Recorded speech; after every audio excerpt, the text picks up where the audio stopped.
داستانیں ہمارے ادب کا بیش بہا سرمایہ ہیں۔ اس سرمایہ کا سب سے قیمتی حصہ وہ جلدیں ہیں جو داستان امیر حمزہ کے عمومی عنوان کے تحت نول کشور پریس لکھنؤ کانپور سے 1883 اور 1917 کے درمیان شائع ہوئیں۔ اگر بستان خیال کے اردو تراجم کو اردو داستانوں میں شمار کیا جائے، اور ایسا نہ کرنے کی کوئی وجہ نہیں، تو بھی داستان امیر حمزہ کی یہ جلدیں اپنے حسن و خوبی، بیانی کی رنگا رنگی، قوت ایجاد کے غیر معمولی اظہار، نثر کے تنوع اور لچکدار قوت، ہر طرح کی صنف نظم کی کثرت، اور سب سے بڑھ کر یہ کہ اپنی تخیلاتی وسعت کی بنا پر بوستان خیال سے بہتر ٹھہریں گی۔ اس میں کوئی شک نہیں کہ داستان امیر حمزہ کی یہ جلدیں نہ صرف اردو بلکہ تمام دنیا کے تخیلاتی ادب میں بے مثال کارنامہ ہیں۔ لکھنؤ نے اردو ادب کو اور اردو کی ادبی تہذیب کو بہت کچھ دیا، لیکن اس شہر کی اداؤں میں سے ایک ادا یہ بھی ہے کہ اپنے جانثاروں کو مار رکھتا ہے یا گاڑ کر بھول جاتا ہے۔ اس کے چاہنے والے اس کا شکوہ بھی کرتے ہیں اور اس کے ناز اٹھانے میں اپنی مدت حیات بھی گزار دیتے ہیں۔ سودا اور میر حسن، میر و مصطفی، آتش و ناسخ، کتنے ہی ایسے ہیں جن کے مزار کیا لوح مزار بھی مفقود ہیں۔ مت تربت میر کو مٹاؤ، رہنے دو غریب کا نشاں تو، مصحفی کا نہ نشاں پوچھ کہ مدت ہوئی میاں، پائنتی گھس گئی تربت کا سرہانہ نہ رہا۔ سودا و میر و مصحفی وغیرہ کے بارے میں اتنا تو معلوم ہے کہ وہ خاک لکھنؤ میں آسودہ ہیں، اگر آسودہ کا لفظ ایسوں کے لیے مناسب ہو۔ ان کا مزار نہیں ملتا نہ صحیح۔ داستان امیر حمزہ کی نول کشوری روایتوں کی تخلیق کرنے والوں کے بارے میں تو یہ بھی نہیں معلوم کہ وہ لکھنؤ میں دفن ہیں یا کہاں دفن ہیں۔ کسی قوم اور کسی تہذیب نے کم ہی اپنے محسنوں کے ساتھ وہ سلوک کیا ہوگا جو اہل اردو اور اہل ہند نے داستان امیر حمزہ جیسی عظیم الشان کارگاہ نیرنگ کے سانحوں کے ساتھ کیا۔ اگر لکھنؤ کے ادبی کارناموں کی قیمت لگائی جائے تو انیس کے مرثیوں اور ناسخ کی غزلوں کے علاوہ بہت کم متن ایسے نکلیں گے جنہیں کیفیت کے لحاظ سے داستان امیر حمزہ کی 46 جلدوں کے مقابل رکھا جا سکے۔ اور جہاں تک سوال کمیت کا ہے تو لکھنؤ اور اردو ہی کیا، دنیا میں کم متن ایسے ہوں گے جو داستان امیر حمزہ کی 46 جلدوں کے 42-43 ہزار صفحات کے آگے ٹھہر سکیں۔ لیکن ہماری قدردانی کا یہ عالم ہے کہ تمام اردو دنیا میں کوئی ذخیرہ، کوئی کتب خانہ ایسا نہیں جہاں یہ تمام 46 جلدیں موجود ہوں۔ میں نے کوئی 20 سال کی محنت لگا کر کہیں کی اینٹ کہیں کا روڑا کے مصداق دور نزدیک سے فوٹو کاپیاں اور مطبوعہ جلدیں اکٹھا کر کے 46 جلدیں جوڑی ہیں۔ داستان سنانا اور داستان سننا دونوں ہی ہمارے یہاں یعنی ہند و مسلم تہذیب میں کئی صدیوں سے موجود ہیں۔ ظاہر ہے کہ داستان سنانے والا تبھی وجود میں آئے گا جب اس کا سامع دستیاب ہو، لہذا داستان گوئی اور داستان شنودگی دونوں کم و بیش ایک ہی ساتھ وجود میں آئے ہوں گے۔ جیسا کہ معلوم ہے ہمارے ملک میں داستان امیر حمزہ فارسی کا رواج شمال میں 1590 کے آس پاس اکبر اعظم کے دربار میں، اور جنوب میں حاجی قصہ خاں ہمدانی کی ترتیب کردہ روایت رموز حمزہ زبدۃ الرموز کے ذریعے 1612 میں محمد قطب شاہ کے دربار میں شروع ہوا۔ لیکن یہ داستان اردو میں کب سے سنائی جا رہی ہے، اس کے بارے میں کچھ کہنا مشکل ہے۔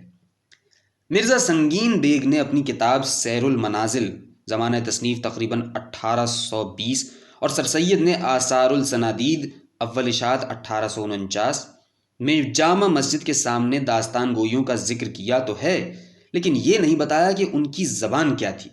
اغلب ہے کہ وہ اردو رہی ہو، اس سے زیادہ کچھ نہیں کہا جا سکتا۔ اسی طرح رجب علی بیگ سرور نے فسانہ عجائب اولین تحریر کی تاریخ 1825 کے دیباچے میں لکھنؤ کے داستان گوئیوں کے بارے میں کہا ہے کہ وہ امیر حمزہ کی داستان سناتے ہیں۔ کس زبان میں، اس کا ذکر انہوں نے نہیں کیا، لیکن یہاں بھی قیاس کہتا ہے کہ ان کی زبان اردو رہی ہوگی۔ رامپور میں اردو داستان گوئی کا رواج 1840 کے آس پاس ہوا۔ ہم کہہ سکتے ہیں کہ لکھنؤ، فیض آباد میں بھی اس کا آغاز اس سے کچھ پہلے ہی ہوا ہوگا، چونکہ 19ویں صدی کے اوائل بلکہ 18ویں صدی کے اواخر ہی سے تمام ہندوستان میں ہندو مسلم ادبی تہذیب کی قیادت دہلی کے ہاتھ میں تھی، لہٰذا اغلب ہے کہ رامپور، لکھنؤ، فیض آباد وغیرہ میں اردو داستان گوئی دہلی کے تتبع میں اور دہلی کے بعد شروع ہوئی ہو۔ تاریخ ادب کا یہ دلچسپ طنز ہے کہ 19ویں صدی کے اواخر میں منشی نول کشور کی بدولت داستان امیر حمزہ کو ایک نئی مقبولیت اور نئے شائقین حاصل ہو رہے تھے۔ داستان دور دور تک پھیل رہی تھی اور اسی زمانے میں داستان کا زوال بھی شروع ہو گیا تھا۔ ناول یا ناول نما تحریریں جو اس وقت بازار میں آ رہی تھیں وہ داستان کی جگہ نہیں لے رہی تھیں۔ ان کے پڑھنے والے عام طور سے کچھ اور طرح کے لوگ تھے۔ یہ کہا جا سکتا ہے کہ 19ویں صدی کے اواخر میں داستان پڑھنے والے لوگ ناول پڑھنے والوں سے زیادہ تھے، اور ان میں سے کم لوگ ایسے رہے ہوں گے جو نئے زمانے کا ناول بھی پڑھتے ہوں، یعنی دونوں کی طرح کی تحریروں کے پڑھنے والوں کا حلقہ الگ تھا۔ لہٰذا ناول کی مقبولیت کو داستان کے زوال کا سبب قرار دینا درست نہ ہوگا۔ فسانہ آزاد اول اشاعت 1880 کی 4 ضخیم جلدوں کو بعض لوگوں نے جدید طرز کی داستان سمجھا ہو تو کچھ عجب نہیں، لیکن داستان کے سارے بنیادی عناصر اس میں مفقود تھے۔ بلکہ ہم یہ بھی کہہ سکتے ہیں کہ فسانہ آزاد ایک طرح کی اینٹی داستان ہے، اور اس کے بنیادی قضایا کا مقصد داستان کی دنیا اور داستان کو فروغ دینے والی تہذیب کو زوال آمادہ بتانا اور اس کا مذاق اڑانا تھا۔ فسانہ آزاد ایک انگریز عالم کے لیکچر کے ذکر سے شروع ہوتی ہے، اور لیکچر کا موضوع ہے قدیم ہندوستانی مقدس کتابوں یعنی وید مقدس کی خوبیوں اور فلسفیانہ نکات پر گفتگو۔ اس میں جو پیغام پوشیدہ ہے اسے سمجھنے کے لیے کسی بڑے دراک ذہن کی ضرورت نہیں۔ پیغام یہ ہے کہ ہندوستانیوں کے تہذیبی اور علمی ورثے کی معنویت اسی حد تک ہے جس حد تک انگریز اس کو بامانی قرار دیں، اور یہ معنویت صرف اس صورت میں قائم ہو سکتی ہے کہ انگریز اس کام کا بیڑا اٹھائیں۔ ہندوستانیوں کے اپنے تہذیبی ورثے میں یہ قوت نہیں کہ وہ اپنا جواز اپنے معنی قائم کر سکے۔ اس طرز فکر کی روشنی میں داستان امیر حمزہ کا قائم ہونا مشکل تھا۔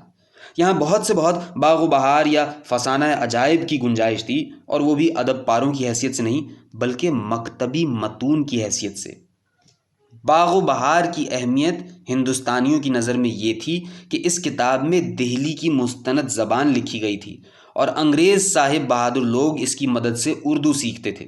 اس کی مقبولیت اس وقت اور بھی بڑھی جب اسے 19ویں صدی کے وسط دوم میں بنگال کے تمام اسکولوں میں اردو متن کی حیثیت سے رائج کیا گیا۔ رائج کرنے کے پہلے اس کے قابل اعتراض یعنی فحش اور اخلاق سوز حصے حذف کر دیے گئے تھے۔ فسانہ عجائب کی مقبولیت زیادہ تر اس وجہ سے تھی کہ اس میں لکھنؤ کی تہذیب یا لکھنؤ کی تہذیب کے بارے میں بعض مقبول تصورات کی بھرپور تصویر کشی تھی۔ عام طور پر اس کے دیباجے کو، جس میں لکھنؤ کا حال تھا، کتاب کا مغز قرار دیا گیا۔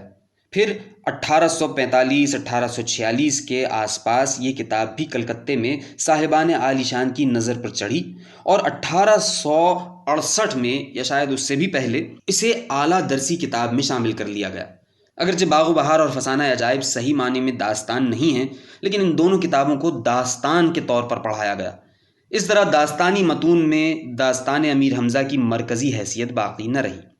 داستان امیر حمزہ میں جو دنیا پیش کی گئی تھی وہ بظاہر غیر اخلاقی باتوں سے بھری ہوئی تھی، لیکن دراصل اس دنیا میں ایک بڑے پرقوت اور منضبط اگرچہ غیر تحریری نظام اخلاق کا دورہ تھا۔ یہاں ظالم کو منصف اور باطل کو حق کے مقابلے میں ہمیشہ شکست ہوتی تھی۔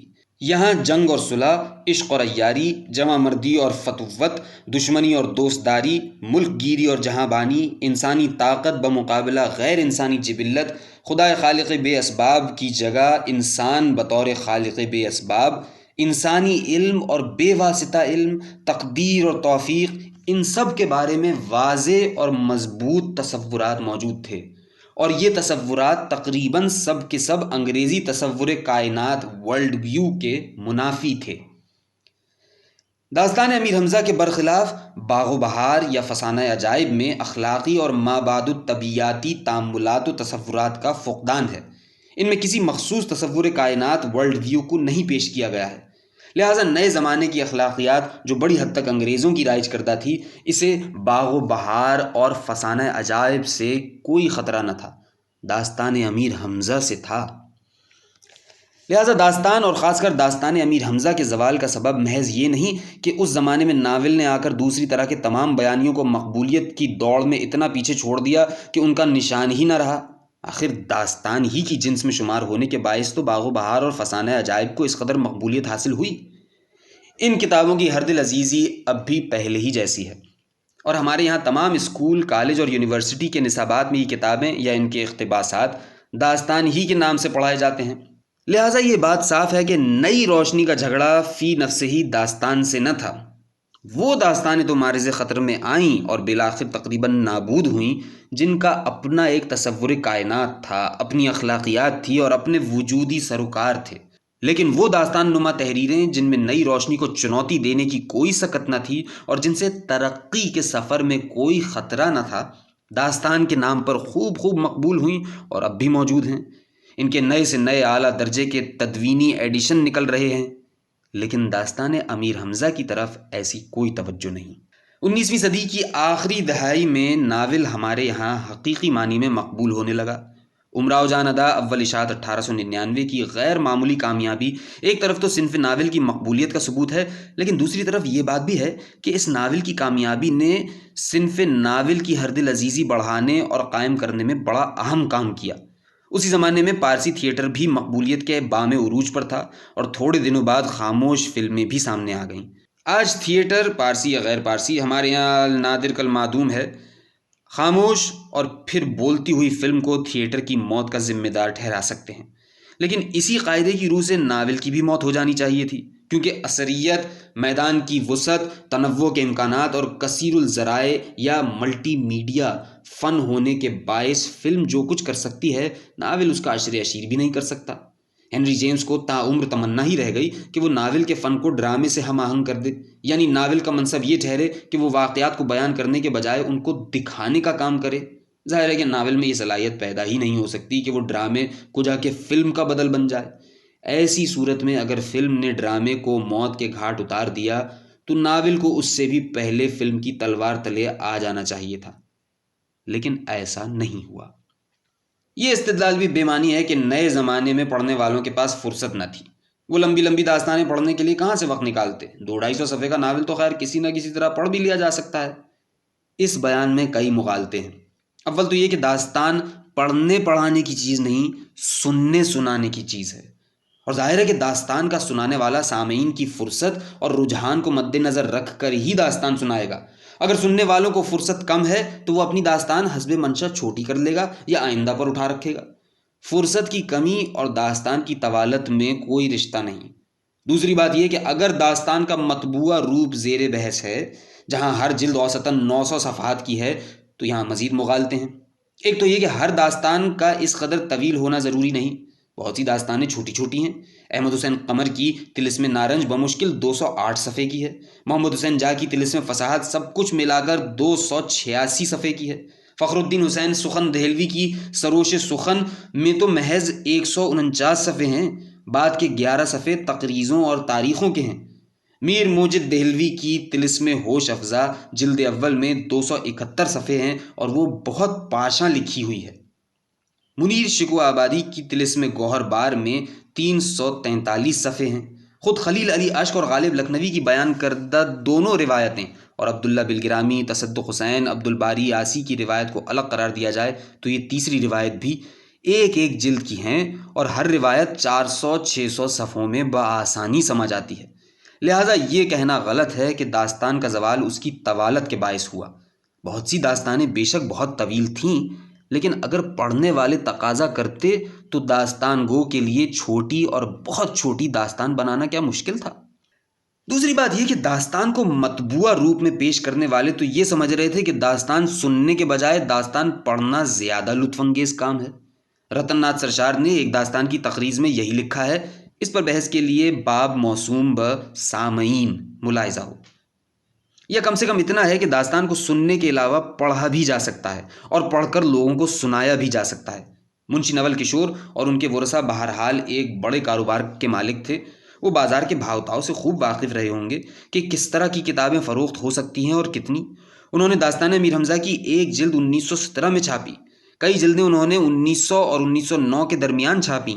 بعض جگہ داستان گو نے شکایت ضرور کی ہے کہ بابو صاحب مالک مطبع کا حکم ہے کہ داستان جلد سے جلد ختم کرو، لہٰذا مجبوراً بیان کو مختصر کرتا ہوں۔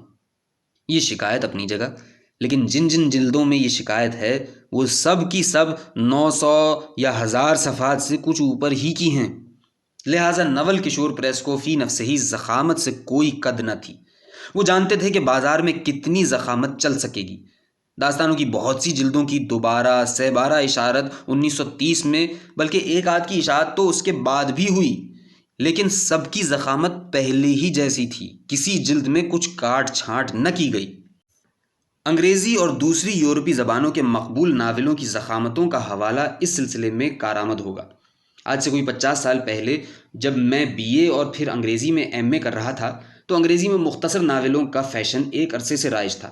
ہارڈی 1868 تا 1910 نے اپنا آخری ناول جوڈ دی آبسکیور 1896 میں لکھا۔ اس کی ضخامت 500 سے کچھ اوپر صفحات کی ہے۔ اس کے ساتھ ہی لمبے ناولوں کا فیشن بھی گھٹنے لگا۔ DH لارنس 1885 تا 1930، EM فورسٹر 1879 تا 1970 اور پھر سومرسیٹ موم 1874 تا 1965 وغیرہ کے ناول عام طور پر 250 سے 400 صفحات کے اندر ختم ہو جاتے تھے۔ H.G. ویلز 1866 تا 1946 اور ورجینیا وولف 1882 تا 1941 کے بیشتر ناول ان سے بھی بہت کم ضخامت کے ہیں۔ 1920 کی دہائی ختم ہوتے ہوتے عام طور پر ناولوں کے صفحات کی گنتی اور کم ہونے لگی۔ گریم گرین 1904 تا 1991 کے تمام اہم ناول 250 صفحات کے اندر ختم ہو جاتے ہیں۔ نوبل انعام یافتہ ولیم گولڈنگ 1911 تا 1993 اور رچرڈ ہیوز 1900 تا 1976 کے مشہور ترین ناول تو اور بھی چھوٹے ہیں۔ آلڈس ہکسلی 1894 تا 1963 کے بھی مقبول ترین ناول 200-250 صفحات سے آگے نہیں جاتے۔ امریکہ میں طویل ناول کا چلن اس صدی کے وسط تک رہا، پھر وہاں بھی ناول چھوٹے ہونے لگے۔ لمبے ناولوں میں بہرحال ایک کشش تھی، خاص کر ناول نگار کے لیے۔ اس لیے ان کا شوق یوں پورا کیا جانے لگا کہ چھوٹے چھوٹے سلسلہ جاتی ناول لکھے جانے لگے۔ ہر ناول اپنی جگہ مکمل ہوتا، لیکن ہر ناول ایک دوسرے سے مربوط بھی ہوتا۔ چنانچہ لارنس ڈرل 1912 تا 1990 اور جوائس کیری 1888 تا 1957 اور پھر ڈورس لیسنگ پیدائش 1919 کے سلسلہ جاتی ناول بہت مقبول ہوئے۔ اول الذکر کے زمانے میں چھوٹے ناولوں کا فیشن زوروں پر تھا، لہٰذا اس کے سلسلہ جاتی ناولوں کی ہر کڑی 250 اور 350 صفحات کے اندر رہ جاتی ہے۔ ڈورس لیسنگ کے سلسلہ جاتی ناولوں کا زمانہ آتے آتے لمبے ناول پھر فیشن میں آ گئے تھے۔ چنانچہ اس کے موجودہ سلسلہ جاتی ناول میں 5 کڑیاں ہیں اور ہر ایک کی ضخامت 400 صفحات سے زیادہ ہے۔ اس صدی کی 8ویں دہائی یعنی 1970 کی دہائی آتے آتے ناولوں کی ضخامت بڑھنے لگی اور آج کا فیشن لمبے ناولوں کا ہے۔ 500 صفحات کے ناول تو عام ہیں اور انگریزی زبان کا طویل ترین ناول یعنی وکرم سیٹھ کا اے سوٹیبل بوائے ہمارے ہی وقتوں میں لکھا گیا۔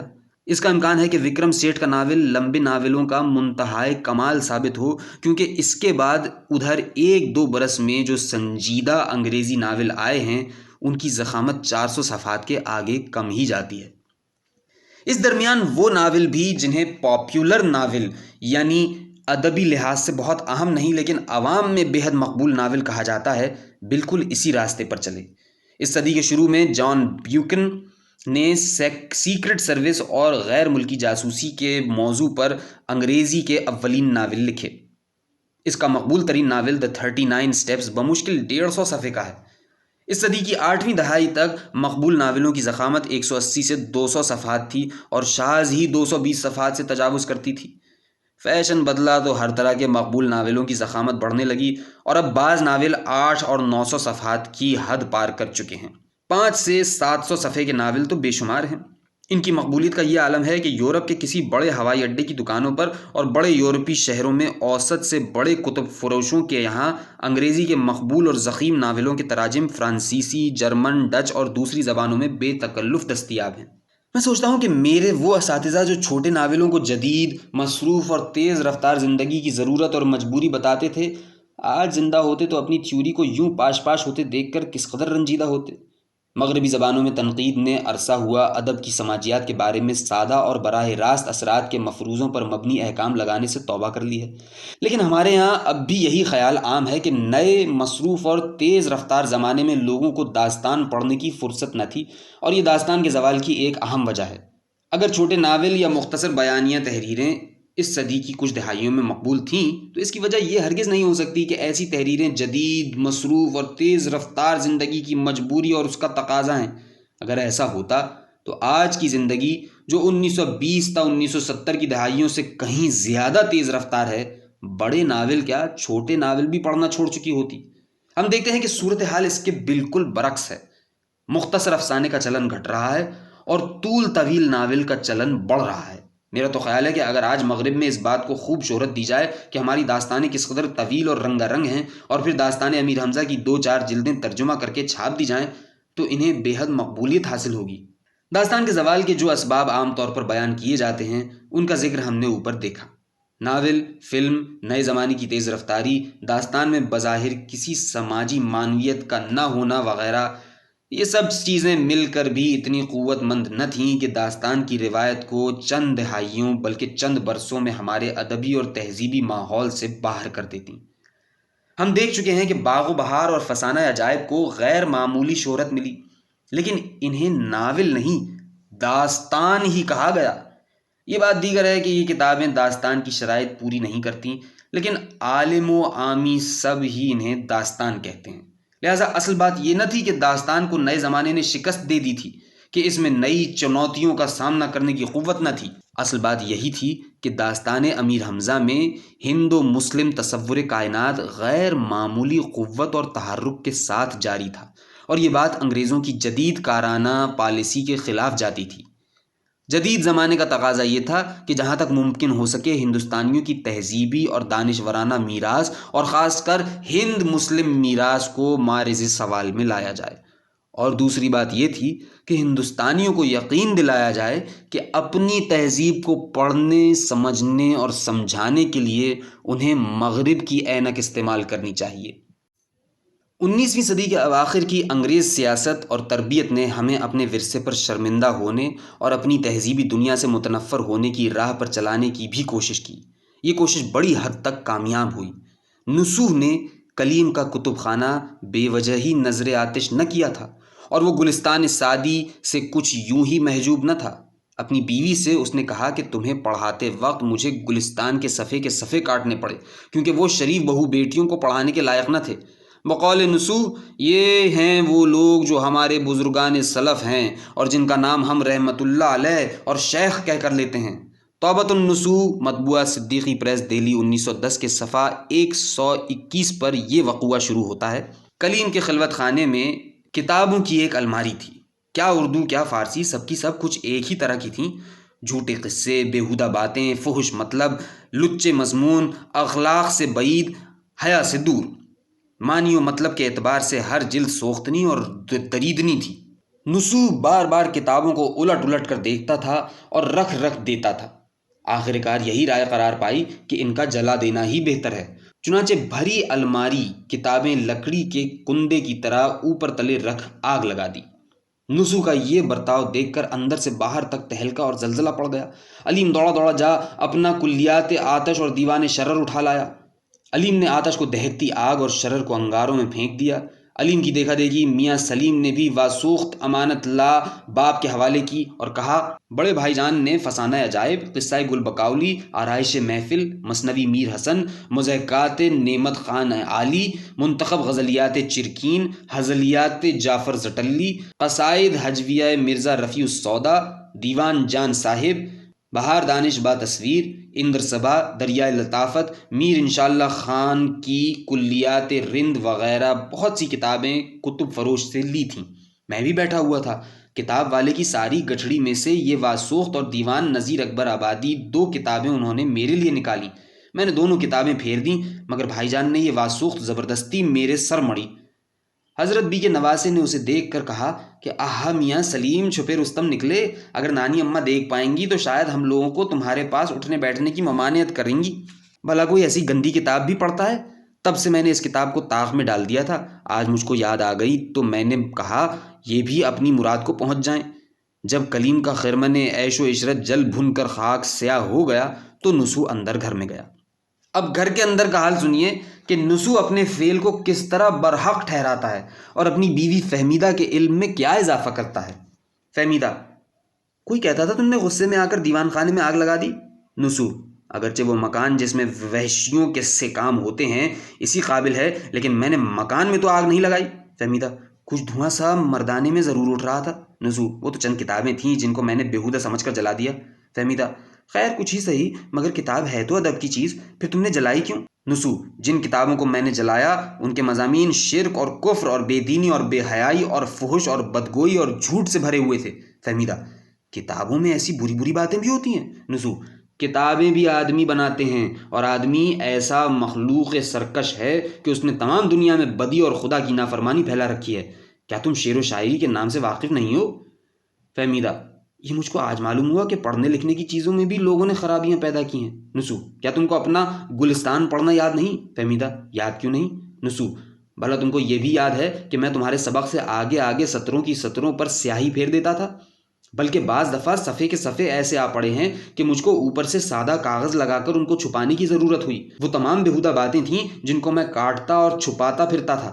فہمیدہ، سچ کہو، لو میں سمجھی مشکل جان کر چھڑا دیتے ہیں۔ نسو، بڑی مشکل یہ تھی کہ میں ان واہی اور فحش باتوں کو تمہارے روبرو بیان نہیں کر سکتا تھا۔ پھر یہ اس کتاب کا حال ہے جو پند و اخلاق میں ہے، اور تصنیف بھی ایسے بزرگ کی ہے کہ کوئی مسلمان کمتر ایسا نکلے گا کہ ان کا نام لے اور شروع میں حضرت اور آخر میں رحمۃ اللہ علیہ یا قدس سرہ العزیز نہ کہے، یعنی ان کا اعتداد اولیاء اللہ میں ہے۔ چودھری محمد نعیم نے کہا ہے کہ نصوح کے ہاتھوں کلیم کا کتب خانہ سپرد آتش کیے جانے سے زیادہ بھیانک اور رونگٹے کھڑے کرنے والا منظر تمام اردو فکشن میں نہ ملے گا۔ اس پر اتنا اضافہ کر لیجئے کہ ڈپٹی نذیر احمد نے کس خوبصورتی سے ساری عمر کی اکٹھا کی ہوئی کتابوں کو چند کتابیں کہہ کر، اور یہ کہہ کر کہ وہ سب اخلاق سوز اور مبنی بر کفر تھیں، ان کا قصہ پاک کر دیا۔ شاعری کو گردن زدنی قرار دینے کے لیے تو ایک نگاہ غلط انداز کافی ٹھہری۔ انسان نے تمام دنیا میں بدی اور خدا کی نافرمانی پھیلا رکھی ہے، کیا تم شعر و شاعری کے نام سے واقف نہیں ہو؟ پھر آخری بار کو ڈی گریس کے طور پر انہوں نے گلستان سعدی کے مصنف کے ساتھ مسلمانوں کے تمام اولیاء اللہ اور ان کی کتابوں کو بھی سوختنی قرار دے دیا۔ پھر کیا تعجب کہ فراق صاحب گلستان سے نالاں تھے کہ اس کتاب میں دنیا داری بہت ہے، اور کیا تعجب کہ اسکندریہ کا مشہور عالم عظیم الشان کتب خانہ نظر آتش تو ہوا عیسائیوں کے ہاتھوں، لیکن عیسائیوں نے مسلمانوں کو اس جرم کا مرتکب قرار دے دیا، اور آج تک یہ جھوٹ مغرب کی بہت سی کتابوں میں مندرج ہے۔ ظاہر ہے کہ جس قوم میں نسو ایسے جوشیلے کردار ہوں اور نذیر احمد جیسے نشہ اسلام چور مصنف ہوں، اس سے کتاب خانی کی جگہ کتاب سوزی ہی بنائے گی۔